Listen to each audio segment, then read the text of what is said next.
Right, so I think Anton, it's just you from broadcast and then Mike today, so please, when you're ready. Hey, you're on a scene. Hi. Said it's January. Happy New Year. Yeah. Let's start with what kind of month you expected, I suppose, here at the club in terms of transfers. I think I've spoken a bit about it already. January's a tough month to do transfers in. You know, the summer's a much easier window. Not many teams want to lose their better players or any players really in January. So January's a tricky transfer market, and the financial restrictions that we faced in the summer are still firmly in place. There's no real change on that front. So we're working hard to try and improve the group, of course, but within a tough January and within the financial restrictions that we have,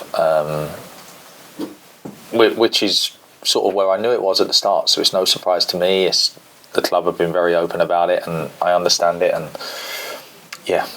zero complaints from me at all. You know, I think somebody asked me about it at Brentford, about how we'd cope without Channy when he went away, and my answer was with the players that we have. So whether that be people coming off the bench or whether we have injuries and it has to be 23s then or 21s now, then that's what it is, and we get the best out of what we've got. So we will be trying to improve, of course, but it is going to be a tricky month already, and then with the market that we're in financially, it'll be tough to improve this group. Does that mean more legacy players leave before others come in, and if Sasa Kalajdzic is potentially one of those who might leave, considering there's interest in him?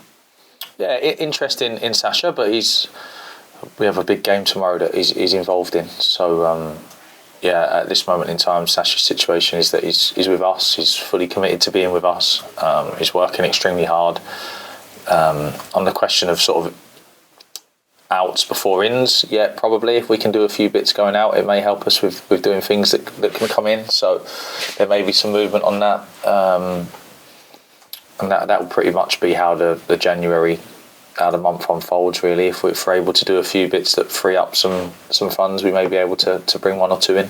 I know we've obviously got a break after this game, which probably helps as well, but with Wang Chan probably gone for most of the months and Sasha potentially leaving, are you worried about the numbers up front?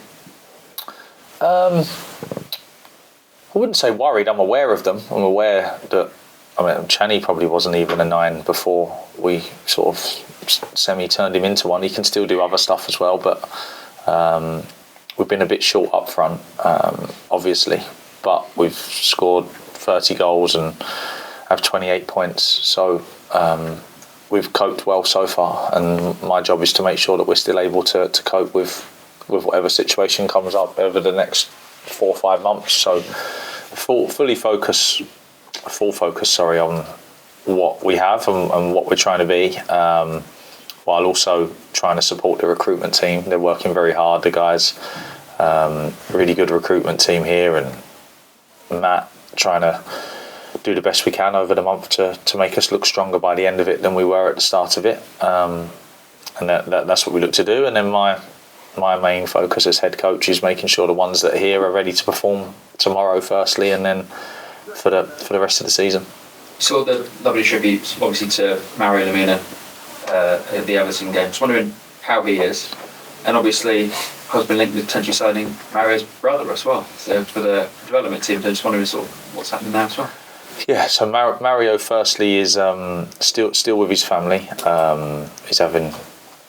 I don't want to speak too much for Mario because things can change with how he feels. But last time I spoken to him, he was still dealing with a lot of family stuff. So nothing really changed on that front from my perspective. Apart from he has my full support. He knows he can call me and message me at any time, and I check in on him. But also keen to make sure that he gets his space and he gets his time to do what he needs to do. So obviously after this game tomorrow we have a little break before Brighton, so we're hopeful that firstly Mario's family and Mario get themselves into a position where they're ready to move forward with things, and then hopefully Mario will be back in and around it for Brighton, because obviously he is a hugely important player to us, as I've spoken about already. So and then on links with players, I won't comment on anybody else's players. So whether that be Mario's brother or Lionel Messi on loan from the MLS, I'll leave all of those to you guys to throw around, and I'll focus on Brentford tomorrow. More dream, Yeah. More dream. Talk about Brentford, obviously not that long ago since you played them. Does that give you a little bit of a boost going then? Obviously, I presume it's FA Cup, so there might be rotation and things, but in terms of actually coming into this game, it's put you in a decent position, isn't it? Yeah, no rotation on our front. We're taking the game extremely seriously, so as we always do, but numbers are a bit short anyway at this moment, so rotation would be tricky.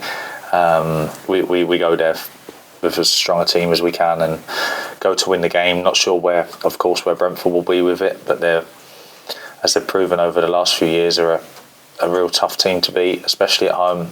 A fantastic manager who's managed to overachieve for a long time with the group and the budget. So will be a tough test. The 4-1 win a week or so ago will have no bearing on tomorrow. I think Brentford made a couple of errors that day and we were extremely clinical. Obviously looking for a similar performance to that and to what we managed to produce against Everton. I thought the team showed a real good togetherness and understanding in both of those games, so it'll be good to repeat that again, but will be a tough test, of course.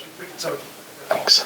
I wonder whether the fact that you've got so many points, especially recently, changes the emphasis a bit for January, given that, as you were just saying, it is difficult to do good business in January.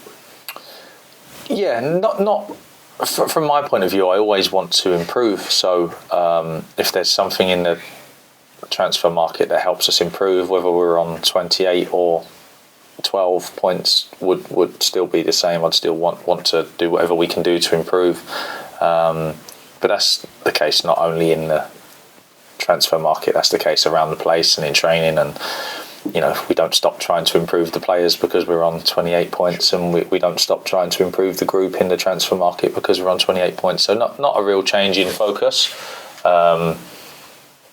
Obviously, maybe a few more people looking up than looking down at this moment, but I'm also very aware how quickly that can change. So making sure we stay on top of the lads and that we stay extremely focused on our goals and what we're trying to achieve this year.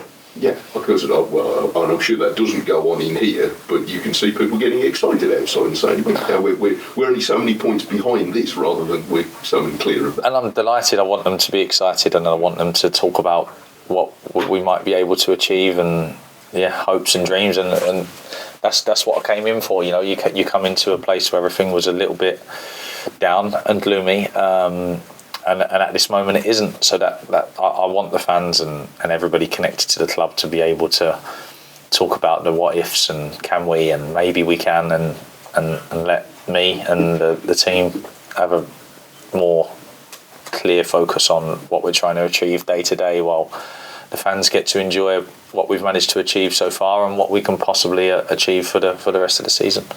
You didn't get a pre-season here, really, and every international break, quite a few of the squad have gone. I know one or two are away after already for the next couple of weeks, but it's going to be the nearest thing to a pre-season you've had so far. Is that helpful?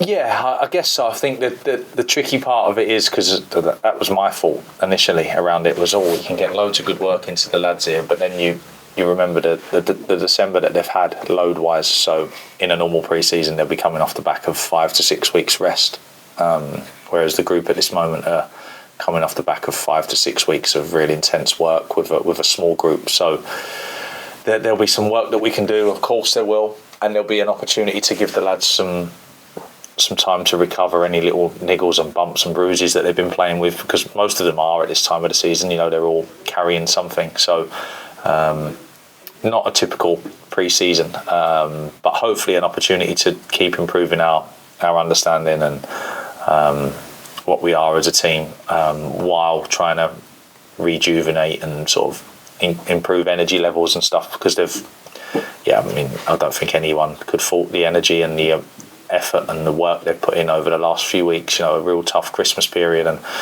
to come out of that 6 days, especially with 9 points, took a lot of effort because there wasn't much rotation in it. It was a pretty much same starting 11 that kept churning it out, and subs coming on to help them. So using the break wisely to try and just get us in the best shape possible for afterwards. Yeah, I wonder if it's been easier for the players, or it feels easier when they are winning, because at the end of the Everton game, it looked as though they could have done another 45 minutes. Sean Dyche was asking for the fourth official not to play so much.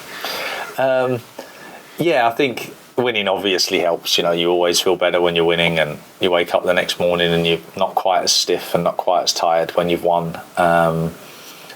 Winning helps. Hopefully we can continue that, of course. And great opportunity tomorrow. FA Cup, fantastic competition. Tough draw, of course. Premier League team away from home, not an ideal third round FA Cup draw, but helps me a little bit because I did a lot of prep on Brentford already once this week. So not necessarily this Brentford though. I mean, you don't know what you mean.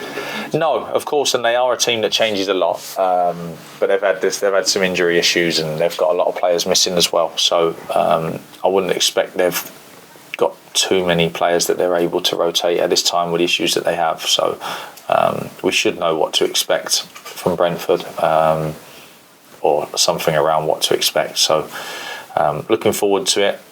Spoken to the players already about opportunity to have a cup run.